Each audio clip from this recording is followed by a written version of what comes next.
আচ্ছা, কি অবস্থা সবার? আমরা গুচ্ছের জন্য লাস্ট ভিউ ক্লাস করতেছিলাম। আজকে আমরা দেখব অণুজীব। আচ্ছা, অণুজীব কিন্তু একটা অনেক বড় অধ্যায়, কিন্তু আমাদের যতটুকু লাগবে আমরা ততটুকু পড়বো। এটা তোমার মেডিকেল এক্সাম না, মূল থিমটা পড়তে হবে, বুঝতে পারছো? আমরা এটা একটা জাস্ট লাস্ট ভিউ দিচ্ছি। আচ্ছা দেখো, আমরা অণুজীব থেকে আজকে কি কি পড়বো। আমরা প্রথম জানি যে ভাইরাসটা কি দ্বারা গঠিত ভাই। ভাইরাসটা নিউক্লিক অ্যাসিড প্রোটিনের সমন্বয়ে গঠিত। অনেক অনেক ইম্পর্টেন্ট কোশ্চেন এইটা। আচ্ছা দেখো, এখান থেকে কিন্তু অনেক বিজ্ঞানীর নাম আছে, যে কে কোনটা আবিষ্কার করছে, গুটি বসন্ত, নিপা ভাইরাস। আমার যতটুকু লাগবে যেটা অ্যাডমিশনে আছে আমরা ততটুকুই পড়বো। জাস্ট বইটা এইভাবে রিভাইজ দিবা, সব কখনো পড়তে যাইও না। দেখো, সর্বপ্রথম আবিষ্কৃত ভাইরাস কোনটা? টোবাকো মোজাক ভাইরাস, টিএমভি যেটাকে বলা হয়, বুঝতে পারছো? এটা একটু মনে রাখবা। আচ্ছা, এখান থেকে আর কি লাগবে, যে এইডসটা আবিষ্কার করছে কে? গেল, বিজ্ঞানী গেল এইডস আবিষ্কার করা প্রথম, এটা আমাদেরকে একটু মনে রাখতে হবে। তারপরে যদি বলি যে ভাইরোলজির জনক বলা হয় কাকে, এটা একটু মোস্ট ইম্পর্টেন্ট কোশ্চেন বলা চলে, কারণ অণুজীব থেকে এই ধরনের কোশ্চেনগুলো দিয়ে দেয়। ব্যাকটেরিওলজি ও প্রোটোজিওলজির জনক, ভাইরোলজির জনক, এই কোশ্চেনগুলো মানে একটু টপ লঞ্চে থাকে। দেখো, আমরা স্টেনলিকে কি বলতে পারি? ভাইরোলজির জনক বলতে পারি। জাস্ট তুমি মিলাই নাও যে তুমি পারো কিনা, যেগুলো দাগাইছি সেগুলো তোমার জানা কিনা। দেখো, ভাইরাসের বৈশিষ্ট্য আছে, এখান থেকে আমরা এতটুকু জানবো যে ভাইরাস কিন্তু স্বাধীনভাবে প্রজননে সক্ষম নয়। ভাইরাসটা ফিল্টার যোগ্য নয় জাস্ট, কিন্তু বাকি সব কিছুই যোগ্য। দেখো, যে গ্লাসিত করা যায়, সেন্ট্রিফিউজ করা যায়, ব্যাপন করা যায়, পানির সাথে মিশিয়ে সাসপেনশন করা যায়। তার মানে মনে রাখবা, ভাইরাসকে সবকিছুই করা যায়, শুধুমাত্র ফিল্টার করা যায় না, বুঝতে পারছো? আর ভাইরাস কিন্তু তোমার মানে এটা একটা নিষ্ক্রিয় জিনিস, এটা যে পরিবেশের সাথে সাড়া প্রদান করবে সেটা না। এই দেখো, দৈহিক বৃদ্ধিটা ঘটে না, পরিবেশের উদ্দীপনায় সাড়া দেয় না। যখন এটা একটা পোষক দেহে যায় তখন জিনিসটা সক্রিয় হয়, এতটুকু বুঝতে হবে। এটা অ্যান্টিবায়োটিক এর দিয়ে কোনোরূপ প্রতিক্রিয়া সৃষ্টি করতে পারে না, কারণ এ তো নিজেই একটা ভাইরাস, বুঝতে পারছো? এগুলো হচ্ছে মেইন জিনিস। ভাইরাসের বৈশিষ্ট্যগুলো অনেক ইম্পর্টেন্ট, যার কারণে পড়াই দিলাম তোমাকে। দেখো, এই যেখানে বলছে যে ভাইরাস হচ্ছে বাধ্যতামূলক পরজীবী, এটা কোশ্চেন। আচ্ছা, এখান থেকে আর কিছু লাগবে না আমার তেমন। আমাদের, আচ্ছা তোমাকে একটা জিনিস জানাই দিই, যে আমাদের যে কোভিড-19, এই যে কোভিড-19 এখানে লেখা হচ্ছে না, জাস্ট একটু মনে রাখো যে এটা কোভিড লিখলাম। আচ্ছা, কোভিড-19টা ডিএনএ ভাইরাস না আরএনএ ভাইরাস? এটা হচ্ছে আরএনএ ভাইরাস। কিভাবে মনে রাখবা? যতই পড়ো দেখবা গুলায় যাবা, যার কারণে একটু যেভাবে হোক একটু মনে রাখার জন্য একটু টেকনিক খুঁজবা, যে আর না করো না তোমরা আমাদের দেশে আর কখনো আসিও না, আর না, বুঝতে পারছো? মানে আরএনএ। দেখো, ডিএনএ ভাইরাস, আরএনএ ভাইরাস অনেক অনেক ইম্পর্টেন্ট, এই নামগুলো মনে রাখতে হবে, বেশি না অল্প। ইতিমধ্যে তোমরা এগুলো পড়ে আসছো, জাস্ট একটু করে দেখবা তাও, যে ভ্যাকসিনিয়া, ভেরিওলা, এডিনোহার্পিস, এগুলো হচ্ছে ডিএনএ ভাইরাস, আর বাকিগুলো হচ্ছে আরএনএ। তাহলে ডিএনএ ভাইরাসের এই তিনটা নাম মোস্ট কমন। আর এগুলো তো দেখলে চিনবা, যে X174M13, এগুলো হচ্ছে কি? DNA virus. তাহলে আরএনএ যে ভাইরাসগুলো আছে, আমাদের পরিচিত বেশিরভাগ ভাইরাসগুলো হচ্ছে আরএনএ ভাইরাস। আর যে নামগুলোর সাথে আমরা পরিচিত নই বেশি, সেগুলো হচ্ছে ডিএনএ ভাইরাস। আর দেখলেই চেনা কথা যে কোনগুলো ডিএনএ ভাইরাস। এই তিন চারটাই কিন্তু ডিএনএ ভাইরাস মোটামুটি আসে, এর বাইরে কিছু আসে না। তারপরে দেখো যে সায়ানোফাস, এটা একটা ভাইরাস। এখন এই ভাইরাসগুলোর নাম আমাদেরকে একটু মনে রাখতে হবে, বেশি না, দুইটা, ওয়ান, সরি, LP1, LP2, এই দুইটা একটু মনে রাখতে হবে নাম, যে এই দুইটা কি ভাইরাস? সায়ানোফাস। আর রিট্রো ভাইরাস কোনটা? এটা হচ্ছে মানে যেটা থেকে ভাইরাল আরএনএ, হ্যাঁ, মানে ভাইরাল আরএনএ থেকে ডিএনএ তৈরি হয়, যেটা এই যে এখানে বলে দিচ্ছে হয়তো, যে ভাইরাল আরএনএ থেকে ডিএনএ তৈরি হয়, এটা হচ্ছে রিট্রো ভাইরাস। এটাকে কোনটা বলা হয়? তোমার ওই যে তোমার এই সাইফিকে বলা হয় রিট্রোভাইরাস। এটা কিন্তু অনেক ইম্পর্টেন্ট একটা কোশ্চেন, মনে রাখবা, যে এইচআইভি হচ্ছে রিট্রোভাইরাস। এখন দেখো আরএনএ ভাইরাস, এখানে একটা উদাহরণ আছে। এই জায়গাগুলো কিন্তু টিচারদের খুব মানে পছন্দের জায়গা, যে ফুলকপি ভাইরাসটা কি ধরনের, আর কোভিড-19 কি ধরনের, এই জন্য এগুলো একটু মনে রাখতে হবে। ফুলকপি এটা কিন্তু আসছিল একবার, বুঝতে পারছো? দেখো, আমাদের কিন্তু এখানে অনেক ইম্পর্টেন্ট লাইন আছে, এগুলো এগুলো অনেক পড়ার আছে, কিন্তু আমরা স্কিপ দিচ্ছি কেন? বললাম তো, এটা তোমার এডমিশন টেস্টটা মেডিকেল না যে তোমাকে সবগুলোই পড়তে হবে। যেটা আসবে, যেটা আসার মতো আমরা সেটাই পড়বো। দেখো, ইমার্জিং ভাইরাস, এখন এই ভাইরাসটা কি সেটা জানার দরকার নেই আমার, জাস্ট কি লাগবে? উদাহরণগুলো মনে রাখতে হবে। এখানে যে তিনটা বা চারটা উদাহরণ আছে, এই চারটা উদাহরণ আমাদেরকে পড়তে হবে। কি? এইচআইভি, সার্স, নিলস, ইবোলা, এগুলো হচ্ছে কি? ইমার্জিং ভাইরাস, এটা একটু মনে রাখতে হবে। এই চারটা উদাহরণই খুব ইম্পর্টেন্ট, যে কোনো একটা এসে যেতে পারে। তারপরে দেখো, এখান থেকে আর কিছু রাখবে না। যে প্রিয়ন্সটা তোমরা এখান থেকে পড়তে পারো যে দেখো প্রিয়ন্স, প্রিয়ন্স শুধুমাত্র কি হবে, প্রাণী দেহে রোগ সৃষ্টি করবে। কেন? প্রিয়, প্রিয় মানুষ কার থাকে, ছাগলের না তোমার? তাহলে তুমি কি প্রাণী না? মানে এখানে জড় পদার্থের ক্ষেত্রে বলতেছি, জড় পদার্থের থাকবে মানে উদ্ভিদের থাকবে, জড় পদার্থের থাকবে না তোমার থাকবে, প্রাণীর থাকবে। বুঝতে পারছো প্রিয়ন্সটা কার? প্রিয়ন্সটাকে প্রিয় এইভাবে মনে রাখবা। আর ভিরোয়েসটা কি কিন্তু কি রোগ সৃষ্টি করতে পারে? উদ্ভিদ দেহে রোগ সৃষ্টি করে। দেখবা বনে কিন্তু একটা গাছ না হাজার গাছ থাকে, তার মানে হচ্ছে কি অনেক, তার মানে ভিড়। শোনো নাই যে ভিড়, রাস্তাঘাটে অনেক ভিড়, দেখবা বনে অনেক গাছের ভিড়। তার এটা হচ্ছে উদ্ভিদ দেহে, এটা হচ্ছে প্রাণী দেহে, এটা একটু মনে রাখতে হবে। আর ভেরি অন, অন মানে কি পুরোপুরি, তোমার উপর এটা অন আছে, অন মানে কি পুরোপুরি, মানে এটা উদ্ভিদ প্রাণী দুইটার ক্ষেত্রেই। বুঝতে পারছো? তার মধ্যে তোমাকে শুধুমাত্র ইম্পর্টেন্ট হচ্ছে এই প্রিয়ন্সটা। আচ্ছা, এখান থেকে আর কিছু লাগবে না, আমরা সামনে গেছি। এই জায়গাটা ভাই অনেক ইম্পর্টেন্ট, যে এন্ডেমিক, এপিডেমিক আর প্যান্ডেমিক। এখানে বলছে কি একটা সংকীর্ণ অঞ্চলব্যাপী, যেটা মানে একটা নির্দিষ্ট এলাকা, সেটা হচ্ছে কি এন্ডেমিক, এটা উদাহরণ মনে রাখতে হবে। আর এপিডেমিক কি, জাস্ট উদাহরণগুলো ইম্পর্টেন্ট, কিন্তু আমি কি বোঝানোর জন্য বললাম যে সংকীর্ণ জায়গা যেটা, সেটা হচ্ছে এন্ডেমিক। আর এপিডেমিক হচ্ছে একটা বেশ একটা বিস্তীর্ণ জায়গা, সেটা হচ্ছে কি মানে আস্তে আস্তে উন্নতি হচ্ছে না, যে একটা সংকীর্ণ, আবার আস্তে আস্তে একটা বিস্তীর্ণ এলাকা হয়ে গেছে, আবার যাকে গোটা দেশ বা বিশ্বে ছড়াই গেছে, সেটা কি বলতে হয় প্যান্ডেমিক। তাহলে তো মনে রাখা সোজা, কারণ এটা তো একটা ক্রমিক অনুযায়ী হচ্ছে, সংকীর্ণ, বিস্তীর্ণ, খুব বিস্তীর্ণ একদম। তাহলে হচ্ছে কি এন্ডেমিক, এপিডেমিক, প্যান্ডেমিক, এইভাবে মনে রাখবা। যে কোভিড-19 আমাদের পুরো পৃথিবীতে ছড়াই গেছিল না, বিশ্ব জুড়ে, এই জন্য এই কথাটা বলছি কি এটা প্যান্ডেমিক। এপিডেমিক কোনটা? এটা হচ্ছে ইবোলাটা। বুঝতে পারছো? আর মার্স কোভ যেটা বলা আছে এখানে, সেটা হচ্ছে এন্ডেমিক। একটু মনে রাখতে হবে উদাহরণ এটা ভাই। আমরা দুইটা চক্র পড়ছিলাম, একটা হচ্ছে লাইটিক চক্র, আর একটা হচ্ছে কি লাইসোজেনিক চক্র। লাইটিক চক্র হলে কিন্তু ভাইরুলের চক্রও বলা হয়, এই নামটা একটু মনে রাখবা। এই যে বা বিগলনকারী চক্র বলা হয়। তাহলে এই নামগুলো একটু মনে রাখতে হবে, নামের চেয়ে উদাহরণ বেশি ইম্পর্টেন্ট এখানে। আচ্ছা, আমরা উদাহরণ দেখতেছি একটু পরে। দেখো তো, এই যে বলতেছে দেখো লাইসোজেনিক চক্র, তার মানে ল্যামডা ফাজ যেগুলো মনে রাখবা সেটা হচ্ছে লাইসোজেনিক, আর টি ফাজ আছে না, T2 T4, এগুলো হচ্ছে লাইটিক চক্র। আমি দেখাচ্ছি তোমাদেরকে, তোমরা না দেখলে বুঝতে পারবো না। দেখো এই যে এখানে বলছে টি সিরিজ যুক্ত যে ভাইরাস গুলো, যে T2 ফাজ আছে না, তাহলে এটা কোন ধরনের ভাইরাস? এটা হচ্ছে মানে কোন ধরনের চক্রের মাধ্যমে সম্পন্ন হয়? এটা হচ্ছে লাইটিক চক্র। আর ল্যামডা ফাজ যেটা, সেটা হচ্ছে লাইসোজেনিক চক্র। বুঝতে পারছো? দেখো এই যে বসন্ত, হাম, পোলিও, ইনফ্লুয়েঞ্জা, এগুলো কি ভাইরাস দ্বারা হয়ে থাকে? এগুলো লাগবে না, এগুলো একটাও লাগবে না। দেখো মাইক্রোসেফালি, এটা কি মানে তোমার একটা অপরিণত মস্তিষ্ক নিয়ে একটা শিশু জন্মগ্রহণ করে, একদম বলে না অনেকে চিকার বাচ্চার মতন হইছে মাথাটা, সেইটা বলতেছে মাইক্রোসেফালি। এটা কিন্তু ইম্পর্টেন্ট ভাই, মনে রাখতে হবে যে মাইক্রোসেফালাটা কি অপরিণত মস্তিষ্ক নিয়ে জন্মগ্রহণ, এই যে এখানে বলে দিচ্ছে, দেখছো? আচ্ছা, আমাদের বার্ড ফ্লু আর একটা আছে সোয়াইন ফ্লু। তাহলে এই জিনিসটা একটু মনে রাখতে হবে যে সোয়াইন ফ্লুটা কি আর বার্ড ফ্লুটা কি, সংকেতটা জাস্ট। তাহলে H5N1, আর একটা হচ্ছে কি H1N1, এখানে কিন্তু দুইটাই 5 দিচ্ছে। না, আমি ভুল তাকাইছি। দেখো তো, দেখো এখানে সোয়াইন ফ্লু, বার্ড ফ্লু দিচ্ছে H5N1, আর সোয়াইন ফ্লু হবে H1N1। ওই যে এখানে আমি ইয়া করে ফেলছি, এই যে পরে আছে কিন্তু, তাহলে এটা নয় কিন্তু, এটা ঠিক আছে। দেখো বা একটু ভালো করে দেখো, বার্ড ফ্লু হচ্ছে H5N1, আর যখন সোয়াইন ফ্লু বলবে তখন কি হবে? এই যে H1N1 পরেরটা, এই যেখানে মিশে গেছে, এই যে এইটা হবে H1N1, এই যে আমি লিখে দিচ্ছি H1N1। বুঝতে পারছো?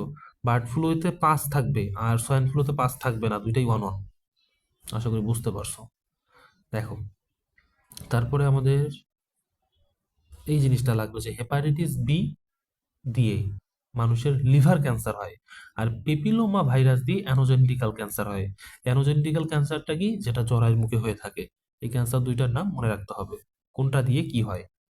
বুঝতে পারছো? দেখো করোনা ভাইরাস পরীক্ষা করে না, এটার নাম হচ্ছে RT-PCR পরীক্ষা, এটা অনেক ইম্পর্টেন্ট। দেখো টিউলিপ ফুল, এই ভাইরাসের কারণে এই টিউলিপ ফুলটা কি হয়, যে লাল টিউলিপ ফুলে সাদা সাদা ছোপ দাগ পড়ে, এটাকে বলা হয় ব্রোকেন টিউলিপ। তার মানে এই জিনিসটা কি দ্বারা ঘটে? ভাইরাস দ্বারা ঘটে। এই কোশ্চেনটা অনেক ইম্পর্টেন্ট, মনে রাখবো একটু। দেখো এই যে এখানে একটা এড়াই গেছি, যে এই যে মিক্সো ভাইরাস, এর সাহায্যে খরগোশ নিধন করে তাদের সংখ্যা কমানো হয়েছে। তাহলে কিসের সাহায্যে সেটা একটু মনে রাখতে হবে। আর ইন্টারফেরন হচ্ছে একটা অ্যান্টিভাইরাস ড্রাগ। ইন্টারফেরন বাধা দেয় না ভাইরাস সৃষ্টিতে, তাহলে এরা কি হবে, এন্টি হবে না, বাধা দেওয়া মানে তো এন্টি, প্রতিরোধ। তাহলে এইভাবে নামগুলো মনে রাখতে পারো। তারপরে দেখো আমরা এগুলো কিন্তু মোটামুটি পড়ে আসছি যে যে তামাকের যে মোজাইক রোগ, আবার সিম এটা লাগবে না, সিমটা লাগবে না। আর বুসিস্ট্যান্ড, টমেটোর বুসিস্ট্যান্ড, ধানের টুংরো, এই যে কলা বাঞ্চি অফ টপ, এই তিনটা মোস্ট ইম্পর্টেন্ট দেখবাই। বুঝতে পারছো? আলু লাগবে না, সিম লাগবে না, আর এই ছক থেকে লাগবে না কিছু, আমরা পড়ে আসছি যেটা যেটা লাগবে অল্প অল্প করে পড়া ছিল, যেমন সোয়াইন ফ্লু, বার্ড ফ্লু পড়ছি। দেখো যে লিভারের প্রদাহ হেপাটাইটিস বলা হয়, এটাও পড়ছি আমরা। আচ্ছা, একটু আগে দেখলাম না, কি দেখলাম, যে করোনা পরীক্ষা করার জন্য একটা, আর হেপাটাইটিস বি পরীক্ষার জন্য হচ্ছে HBsAg। বুঝতে পারছো? এটাকে কি বলা হয়, HB সারফেস অ্যান্টিজেন। এখান থেকে আর কিছু লাগবে না।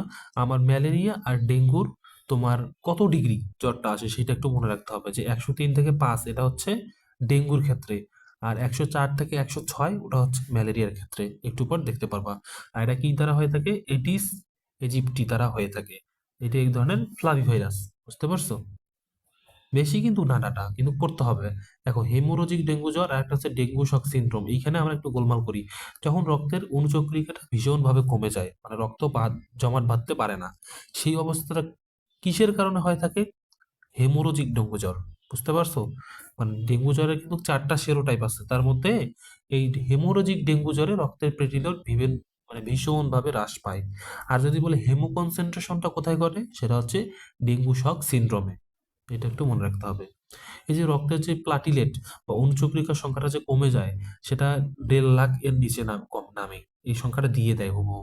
বুঝতে পারছো যে কতটুকু কমে? এডিস মশা গড়ে তোমার 250 দিন বাঁচে। আহ এখান থেকে আর কিছু লাগবে না। দেখো, আমরা পেঁপে পড়লাম না, সরি পেঁপে তো এখনো পড়িনি, এখন পেঁপের দুইটা জাত আছে। বুঝতে পারছো? পেঁপে হচ্ছে রেইনবো এবং সানাম, এটা হচ্ছে ট্রানজেনিক জাত। যদি বলে যে পেঁপের একটা ট্রানজেনিক জাতের নাম বলো, অনেক 4-3টে অপশন দিল, আর এখানে দুইটার একটা দিয়ে দিল। তোমরা এইটা একটু মনে রাখবা যে মানে ট্রানজেনিক যে উদ্ভিদগুলো আছে তার মধ্যে পেঁপেরও একটা ট্রানজেনিক প্রজাতি হচ্ছে রেইনবো এবং সানাপ। এখান থেকে লাগবে না, আমরা তো পড়ছি লিভার ক্যান্সারটা, তাই না? অ্যানোজেনিটাল ক্যান্সারও পড়ছি। আর এইটা পড়িনি যে ক্যাপোসি সার্কোমা, হার্পিস সিমপ্লেক্স ভাইরাস দিয়ে ক্যাপোসি সার্কোমা হয়, এটা একটু করে নিবা। আমি একটু আগে পড়ছিলাম যে তোমার মানে কি কি পড়ছিলাম, ভাইরাসের জনক, এই যে স্ট্যানলি যেটা পড়লাম, এটা হবে কি ব্যাকটেরিওলজি ও প্রোটোজুওলজি। তাহলে ব্যাকটেরিওলজি ও প্রোটোজুওলজির জনক দুইটা না, ওটা তো একটা ছিল, আর এখানে দুইটারই জনক। তার মানে কি নামটাও যেমন বড়, তেমন জিনিস দুইটা। আমি দাঁড়াও, আমি তোমাকে একটু বোঝায় বলতেছি, আমি জাস্ট সুবিধার জন্য তোমাকে আমি বলতেছিলাম যে ওখানে ছিল একটার জনক, কিন্তু এখানে দেখো এটারও জনক, আবার এটারও জনক। তাহলে অ্যান্টনি ভন লিওনেভ নামও যেমন বড়, এর কাজও তেমন বড়। বুঝতে পারছো? এই জিনিসটা বোঝাতে চাইছিলাম। লুই পাস্তুর কি কি বলা হয়, তোমার ব্যাকটেরিওলজির জনক বলা হয়। এগুলো একটু দেখতে হবে।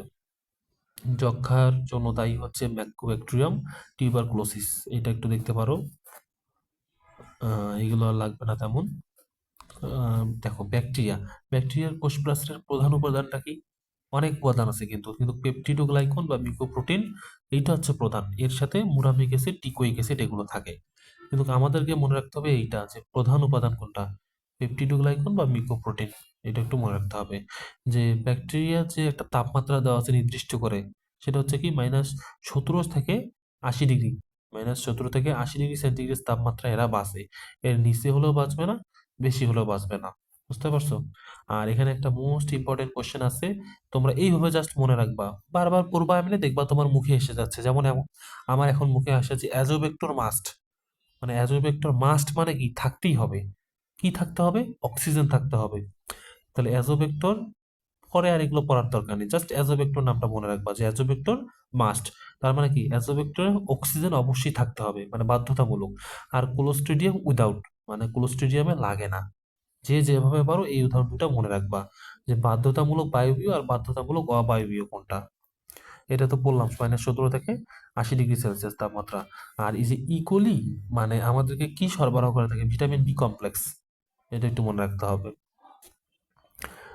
আমরা মোটামুটি সবগুলোই পড়ছি। এখন এখান থেকে তোমার কি আছে, ব্যাকটেরিয়ার যে শ্রেণী বিভাগটা আছে, এখান থেকে তোমার সব শ্রেণী বিভাগ লাগবে না, জাস্ট দুই একটা লাগবে। যে স্টাফাইলোকক্কাস হচ্ছে কি, যেটা গুচ্ছ আকারে আঙ্গুরের মতন থাকে সেটাকে আমরা বলবো স্টাফাইলাস।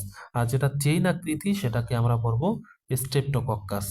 বুঝতে পারছো? এই দুইটা মনে রাখবো, আর একটাও লাগবে না। দেখো, গ্রাম পজিটিভ আর গ্রাম নেগেটিভ এগুলো কিভাবে মনে রাখবা। যে ল্যাকটিক অ্যাসিড উদাহরণটা সব থেকে বেশি আসে। কিন্তু ল্যাকটিক অ্যাসিড মানে ল্যাক মানে কি অভাব না, কিন্তু ল্যাকটিক মানে যে ল্যাক থাকবে মাইনাস থাকবে সেটা না, উল্টা। মানে ল্যাকটিক অ্যাসিড মানে গ্রাম পজিটিভ। আর বাকি পরিচিত তোমার যে নামগুলো আছে সব গ্রাম পজিটিভ ব্যাকটেরিয়া। বুঝতে পারছো? ভিব্রিও কলেরা, তার মানে হচ্ছে কলেরা আগে ছিল, এটা ওই জন্য মাইনাসের দিকে যাচ্ছে, অনেক আগের ইয়া। বুঝতে পারছো? যেভাবে হোক মনে রাখবা, একটু মনে রাখতে হবে। দেখো, আমাদের এখানে আর তেমন কিছু নেই। যে ক্যাপসুল থাকে, যে ব্যাকটেরিয়ার প্রাচীরে ক্যাপসুল থাকে, এটা একটু মনে রাখতে হবে। যেটা এই ক্যাপসুলটা কি কি ধরনের, শর্করা জাতীয়, এটা একটু দেখিও। এটাকে স্লাইম স্তরও তোমার বলা হয়। এখান থেকে আর তেমন কিছু লাগতেছে না। আমাদের মোটামুটি আমরা শেষের দিকে চলে আসছি। এই অধ্যায়টা অনেক ইম্পর্টেন্ট এডমিশন টেস্টের জন্য।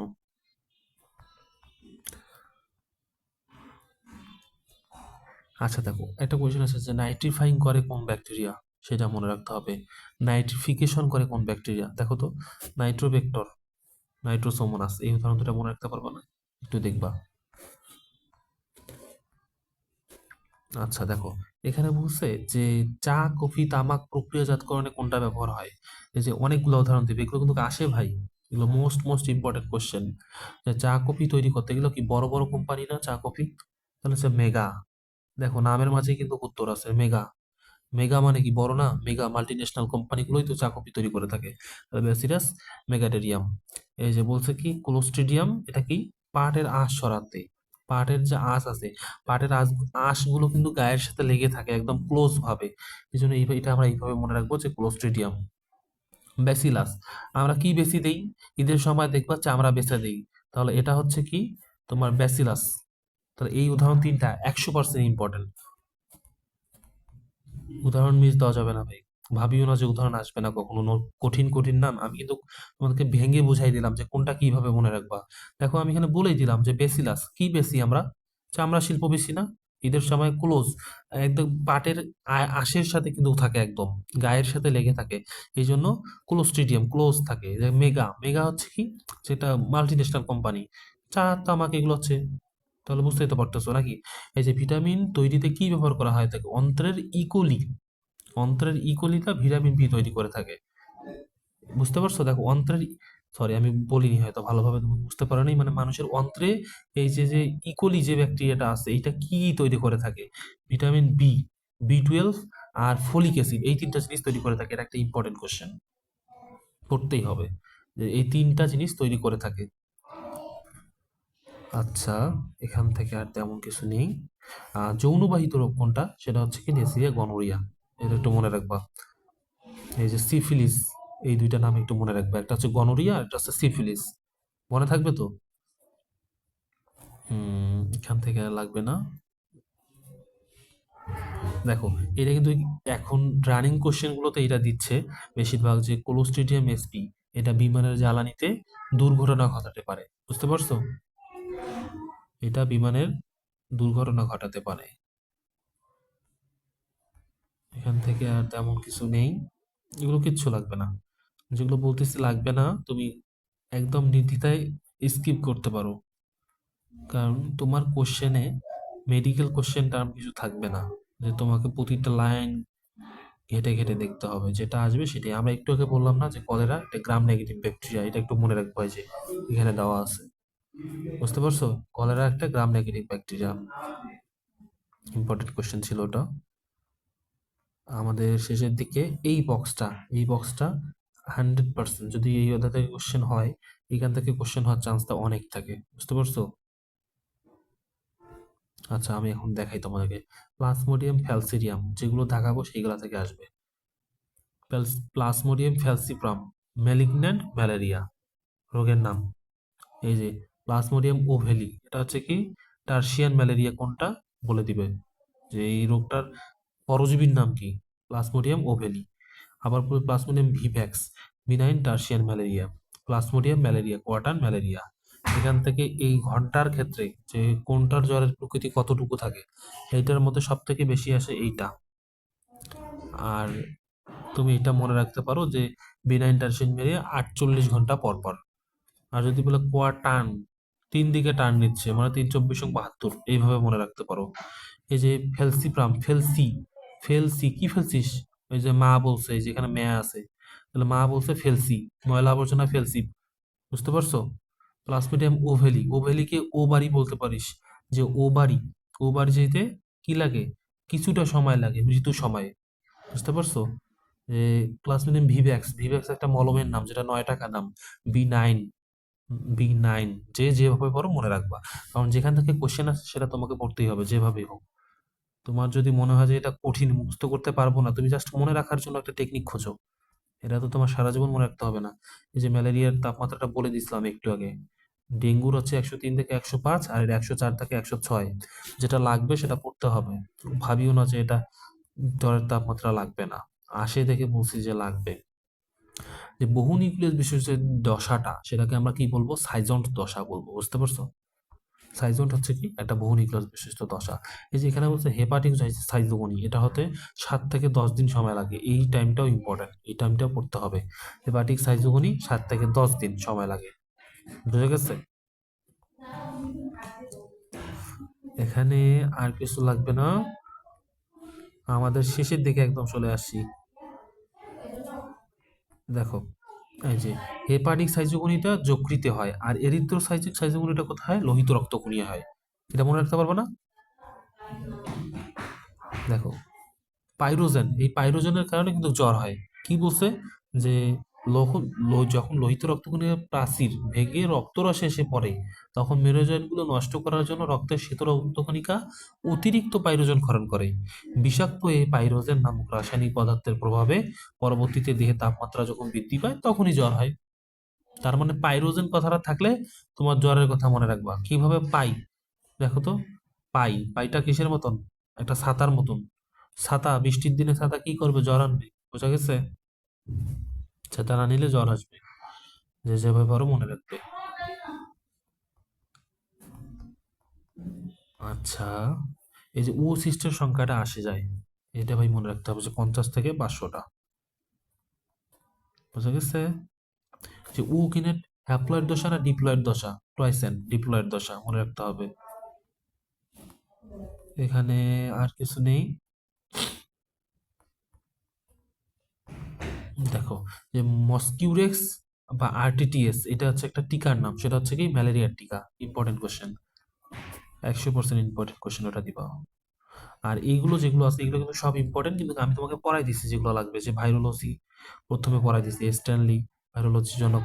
বলো দেখি, যে ভাইরোলজির জনক আর ওই যে তোমার যে প্রোটিওলজির জনককে, যেটা দুইটারই জনক, তার নামটা বড় হবে। আর শুধুমাত্র যে একটার জনক সেটা হবে স্ট্যানলি। বোঝা গেছে? ভুল করা যাবে না। যে লিপোপ্রোটিন আবরণ বিশিষ্ট ভাইরাসকে কি বলা হয়? লিপো ভাইরাস বলা হয়। যে সংক্রমণ ক্ষমতা সম্পন্ন একটা পূর্ণাঙ্গ, পূর্ণাঙ্গ মানে কি? One, very one. এই যে সংক্রামক প্রোটিন ফাইব্রিল প্রিয়ন্স, তোমার প্রিয় তোমাকে প্রোটিন দেয় না, এই শক্তিতে তো বেঁচে থাকো, স্ট্যাকে খাও, যেভাবে হোক মনে রাখবা। তাহলে প্রিয়ন্স কার হয়ে থাকে? প্রাণী দেহের হয়ে থাকে। তাহলে ধানের যে ব্লাইট রোগ, এই নামটা মনে রাখতে হবে। এটা আসতেও পারে এবার, বলা যায়। কারণ এই কোশ্চেনটা অনেক ইম্পর্টেন্ট, মানে একদম চোখে দেখার মতন কোশ্চেন, চোখে ধরা পড়ে বেশিরভাগ ওই কোশ্চেনগুলো। তাহলে আমাদের অধ্যায়টা শেষ। তোমরা পরবর্তী ক্লাসগুলো করিও। আর অধ্যায় ভিত্তিক যে এই মেইন টপিকসগুলো তোমার সামনে তুলে ধরতেছি, পরীক্ষার হলে বুঝতে পারবা ভাই, যে বা পরীক্ষার আগের দিন যখন তুমি রিভিশন দিতে যাবা, দেখবা সবগুলো ক্লাস ওইভাবে নিজে বা ক্লাস করে কখনো মেকআপ করতে পারবা না। যার কারণে তোমাদের উপকারের, একটু যেন উপকার হয়, জাস্ট এই জন্য আমরা ক্লাসগুলো নিচ্ছি একদম ফ্রিতে। আশা করি ক্লাসটা তোমার উপকারে অনেক হেল্পফুল হবে। আচ্ছা। ভালো থাকো সবাই।